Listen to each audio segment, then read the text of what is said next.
don't forget, Kareem Hunt only played 8 games, and that line with the scheme that they want to run, the zone blocking and the wide zone scheme, it has the potential to be a really, really devastating run game.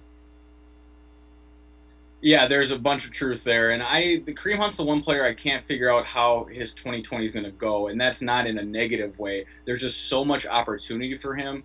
You can go back and look at the Vikings and cut the tape however you want to. You see Dalvin Cook all over the field. You see the 2-3 tight end sets. You see the play action. You see the deep throws to Stephon Diggs. You can imagine all those pieces moving to Cleveland pretty seamlessly.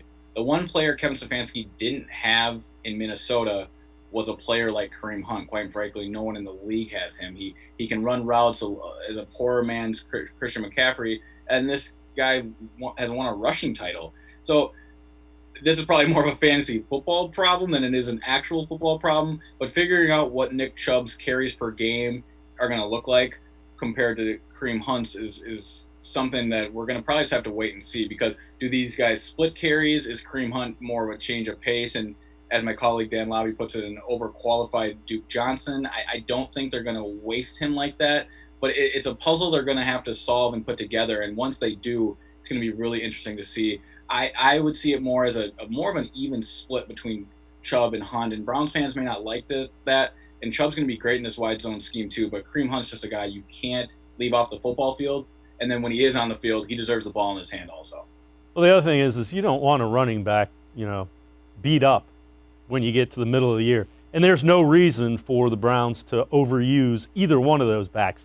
The one thing that, and again, you watch a lot of tape and break it down, there's the ability for the Browns to create matchup problems for a defense all over the place. And that's something they never took advantage of last year. I think this offensive system will be working and doing that significantly. Yeah, and another thing with last year, not only were they not taking advantage of mismatches, they weren't setting anything up. They weren't complementing the run with the pass or the pass with the run. And that goes back to what Kevin Stefanski said the day of his presser. And much like the draft, when we evaluate it, what we see early tends to be who you are later, and we just overanalyze all this in between. Kevin Stefanski showed his hand right when he walked into Cleveland.